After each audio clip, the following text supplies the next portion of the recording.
देखिए, जैसा कि हम आज व्याकरण पढ़ रहे हैं, और व्याकरण क्या है और व्याकरण के अंतर्गत हमें क्या क्या पढ़ना है ये हमें देखना होगा इसमें।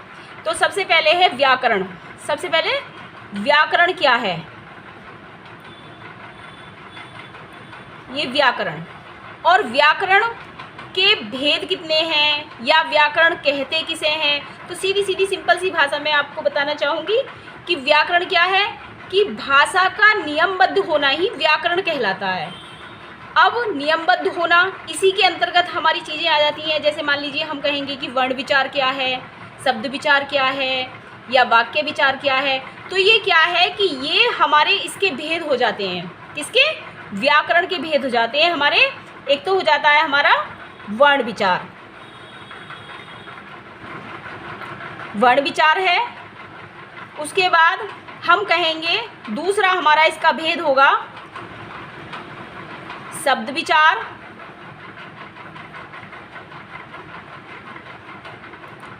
तीसरा होगा इसका भेद हमारा वाक्य विचार। वाक्य विचार इसका तीसरा भेद होगा। अब कहीं कहीं आपको ऐसा मिलेगा कि नहीं जी, व्याकरण का एक और भेद है पद विचार। लेकिन पद में और शब्द में क्या है कि वर्ण का तो सीधा सीधा हमें समझ में आ जाता है कि एक वर्ण, और शब्द क्या है कि जब दो और दो से अधिक वर्णों को हम मिला देते हैं और उसका सार्थक रूप तैयार हो जाता है तो उसे हम कह देते हैं शब्द।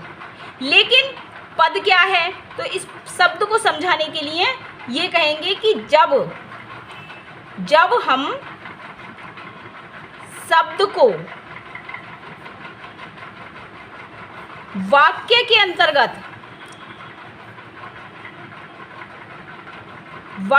अंतर्गत प्रयोग करते हैं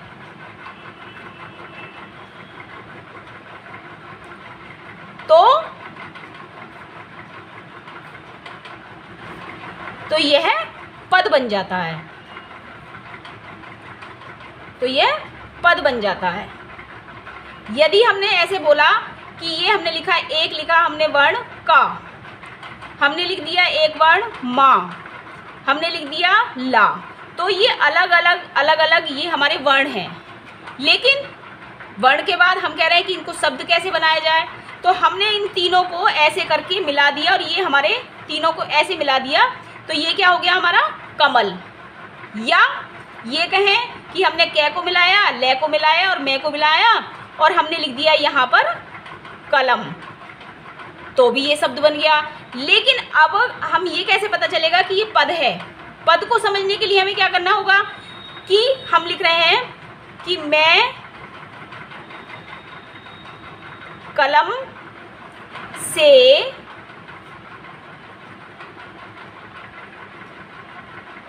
लिखती हूँ। अब जब इस कलम का प्रयोग हम वाक्य के अंतर्गत करते हैं तो क्या बन जाता है? ये हमारा पद बन जाता है। अब ये जो कलम शब्द है यहाँ पर, ये हमारा पद है।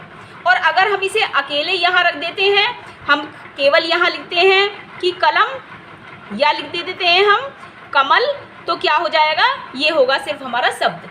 लेकिन इस वाक्य में प्रयोग होकर के ये बन गया हमारा पद।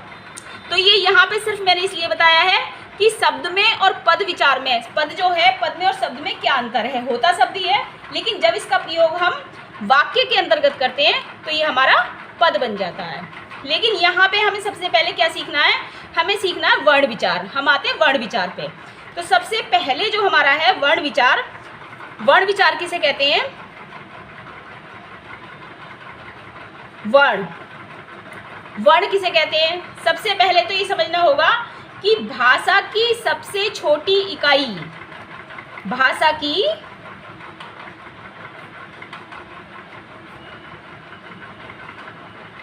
की सबसे छोटी इकाई वर्ण कहलाती है। वर्ण कहलाती है, ठीक है। अब इसे कहीं कहीं हम कहेंगे कि भाषा की ध्वनि भी कहते हैं। तो भाषा की सबसे छोटी इकाई ध्वनि है, या कहेंगे कि वर्ण है। और वर्ण और अक्षर क्या है? भाई अक्षर भी वर्ण है, वर्ण भी अक्षर है, लेकिन कैसे वर्ण और अक्षर है? एक है हमारे यहाँ पे न क्षरन्ति इति अक्षर है। ठीक, मतलब जिसका क्षय ना हो सके उसे हम अक्षर कहते हैं। ठीक है, ये तो हमारी समझ में आ गई कि अक्षर कहते हैं। तो फिर ये वर्ण क्या है? वर्ण का मतलब होता है कि जब हम इसी अक्षर को जब लिपिबद्ध कर देते हैं, क्योंकि हमें किसी न किसी चिन्ह की आवश्यकता होती है, तो वर्ण क्या है? चिन्ह है। ऐसे हमने लिखा कि ये क्या है? ये वर्ण है, हमने लिख दिया ये। अब जब लिख दिया तो इसका लिखित रूप हो गया वर्ण। अब हमने ये लिख दिया तो इसका लिखित रूप हो गया वर्ण। तो ये जो है हमारे ये वर्ण है, तो इससे जो हम लिखे गए हैं इसको हम अलग अलग नहीं कर सकते। इसको अलग अलग नहीं करेंगे, इसे दूसरे वर्ण की कोई आवश्यकता नहीं होगी, तो ये अपने आप में ही काफ़ी है। और जो हमारा स्वर है उसे तो बिल्कुल ही किसी वर्ण की आवश्यकता नहीं होती। कह सकते हैं कि जब हम व्यंजन लिखते हैं तो व्यंजन में फिर भी हमें एक स्वर की आवश्यकता होती है, लेकिन वर्ण में जो स्वर है, स्वर में तो किसी वर्ण की आवश्यकता नहीं होती। तो सीधी सी समझ में आई कि भाषा की सबसे छोटी इकाई जो है वो वर्ण कहलाती है। ठीक, समझ में आ गया। अब नेक्स्ट लेते हैं कि जो वर्ण है इसके भेद कितने होते हैं। वर्ण के, अब वर्ण के भेद, वर्ण के भेद, अब वर्ण के भेद कितने होते हैं? तो वर्ण के भेद केवल दो हैं। एक तो हमारा हो जाता है इसमें स्वर, और दूसरा हो जाता है इसमें हमारा, दूसरा हो जाता है हमारा व्यंजन। ठीक, तो ये स्वर है हमारा और ये है व्यंजन।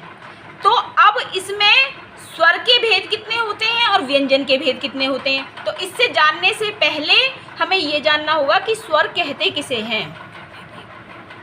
स्वर कहते किसे हैं? तो स्वर क्या है?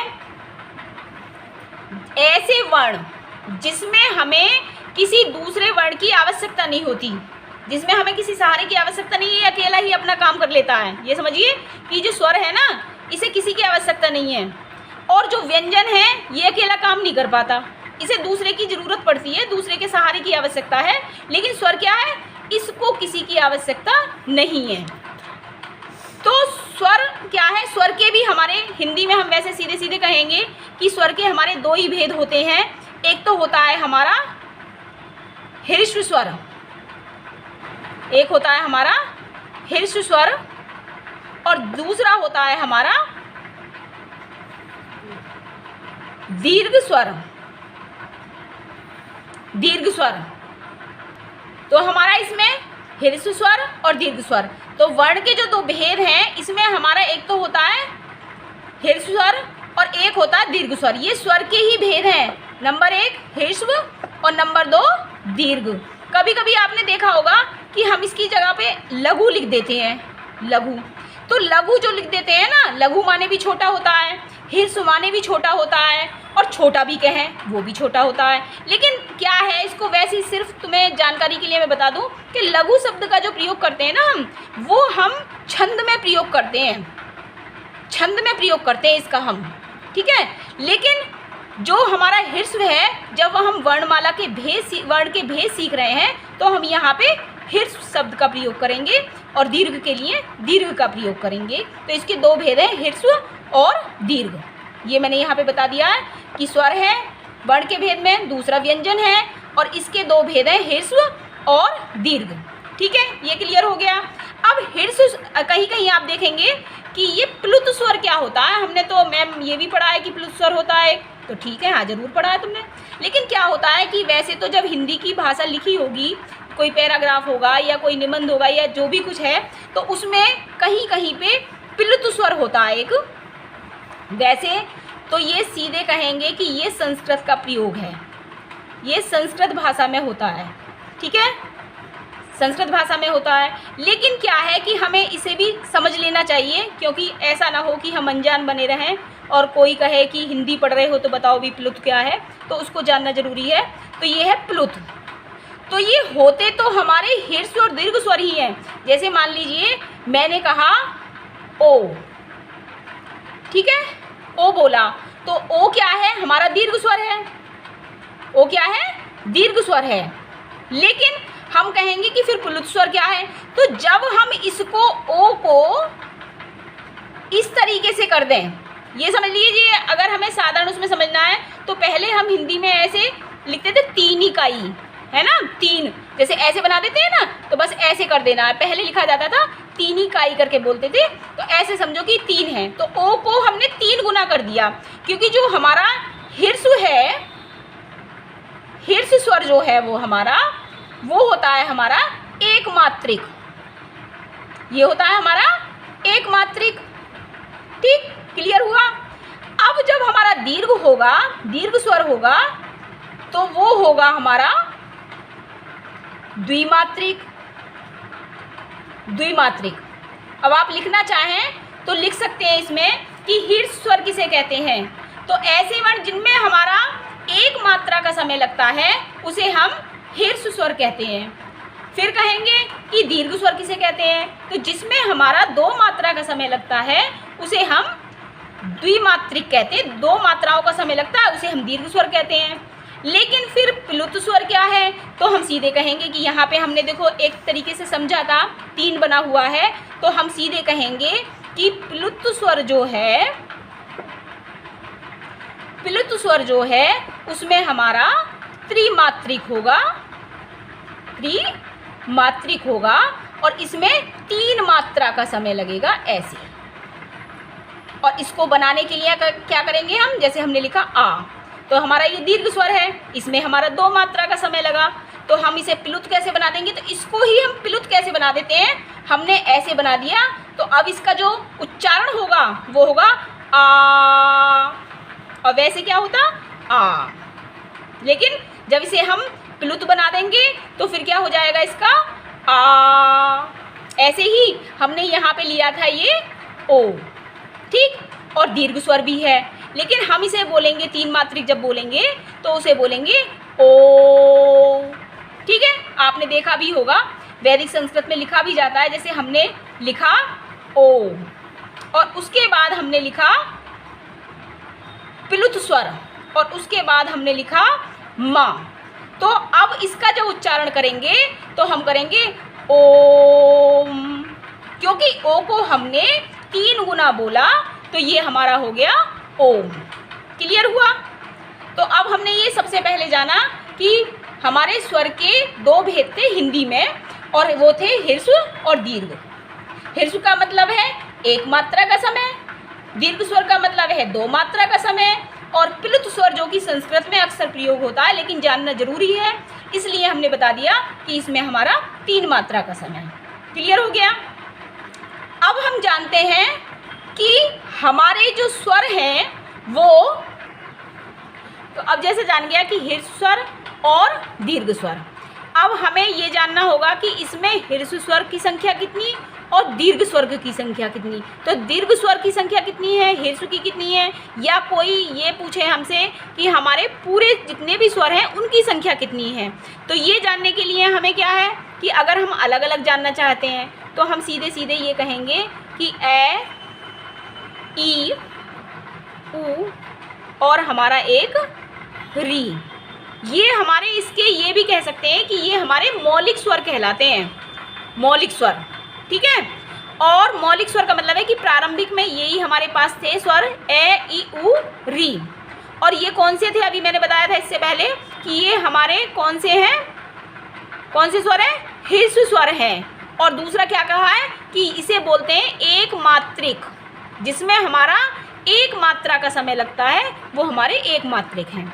और दीर्घ स्वर कौन से हैं, तो ए बोला हमने, उसके बाद क्या आएगा हमारा, यहाँ पे आएगा आ। इसका मतलब आ की ही ये मात्रा है, जैसे पहले बोलते थे ना आ का डंडा, तो वो क्या है कि आ की मात्रा। फिर है ई, उसके बाद यहाँ पे हम ई, ये क्या हो गया, द्विमात्रिक हो गया। ए के बाद जब इसमें आ की मात्रा लग गई तो ये हमारा द्विमात्रिक हो गया। ये क्या था, हमारा एक मात्रिक था। अब ये उ है और ये हमारा हुआ उ। ठीक, अब ये यहाँ पे तो केवल हमारा री हो जाता है हिंदी में, लेकिन अगर हम इसको संस्कृत में पढ़ते हैं तो री का भी दीर्घ होता है। जैसे हमने यहाँ पे, मैं बता देती हूँ कि जैसे ये री हमने यहाँ पे पढ़ा है, और अगर हम, अभी मैं आगे बताऊँगी कि री का क्या है। उसके बाद हमारे पास ए, ओ, आई और औ। ठीक है, समझ में आ गया। तो आ, इसके बाद ई, फिर इसके बाद ये हमारा द्विमात्रिक हुआ उ, ए, ओ, आई, औ। लेकिन ये यहाँ पे जो हमने लिखा है ये क्रम में नहीं है, तो इसका मतलब आगे जाके जब मैं और थोड़ा सा डीपली पढ़ाऊंगी तब इसका बताऊंगी। लेकिन अगर हम इसमें वर्णमाला के क्रम में लिखेंगे तो वर्णमाला के क्रम में क्या लिखेंगे हम, ए, आई, ओ, औ। वहाँ पे ऐसे नहीं लिखेंगे ए, ओ, आई, औ, वहाँ पे लिखेंगे ए, आई, ओ, औ। अब दोबारा से आपको बता देती हूँ कि हमारा ये पूरे स्वर जो हैं ए, आ, ई, उ, ए, आई, ओ, औ। ठीक है, अब इसमें से हम जैसे आपको एक तरीके से होमवर्क दें तो आप इसमें से ये छांटेंगे कि इसमें लघु स्वर कौन से हैं और इसमें से दीर्घ स्वर कौन से हैं, या फिर दूसरा क्वेश्चन होगा इसमें से एक मात्रिक स्वर कौन से हैं और इसमें से द्विमात्रिक स्वर कौन से हैं। तीसरा मैं एक क्वेश्चन करती हूँ कि इनको त्रिमात्रिक बनाने के लिए हमें क्या करना होगा। ठीक है, अब इसमें से हमारे जो ए, ई, उ, री जो थे ये हमारे क्या हैं, मौलिक स्वर। इनको हम यहाँ पे मौलिक स्वर भी कह सकते हैं, मौलिक स्वर, या हम दूसरा कहेंगे मूल स्वर। क्योंकि पेपर में जैसे एग्जाम में आ जाता है कि मूल स्वर की संख्या कितनी है, तो क्या कहेंगे आप, क्या लिख के आएंगे, इसकी संख्या है 4। और हम कहेंगे कि दीर्घ स्वर की संख्या कितनी है, तो उसकी संख्या कितनी है 7, और दोनों को मिला देंगे तो कितना हो जाएगा 11। तो हमारे स्वर की संख्या जो होगी वो होगी, स्वर की संख्या कितनी होगी 11 होगी। ठीक है, इसकी संख्या होगी 11 होगी इसकी संख्या। ठीक है, तो आज बस हम इतना ही जानेंगे कि स्वर किसे कहते हैं। हम व्यंजन किसे, व्यंजन का नेक्स्ट चैप्टर चलाएंगे, लेकिन अभी स्वर को भी और थोड़ा सा क्लियर करेंगे। उसके बाद बस आप अपने आप से होमवर्क के रूप में करिएगा, साथ साथ मेरे चलिए, और उसमें बस इतना करना है आपको कि जितने ये पढ़ाया गया है उसमें से अपने आप से क्वेश्चन तैयार करिए और उसमें से ये बताइए कि जैसे वर्ण किसे कहते हैं, वर्ण के भेद कितने हैं, ह्रस्व स्वर किसे कहते हैं, दीर्घ स्वर किसे कहते हैं, हमारे मौलिक स्वर कितने हैं, या हमारे कहेंगे कि दीर्घ स्वर कितने हैं, एकमात्रिक स्वर कितने हैं। तो ये हमारा स्वर का चैप्टर हो जाएगा। बस इतना ही। यदि आपको आज की क्लास पसंद आई हो तो इसे लाइक करें, सब्सक्राइब करें और ज़्यादा से ज़्यादा शेयर करें। अब मिलते हैं अगली वीडियो में व्यंजन के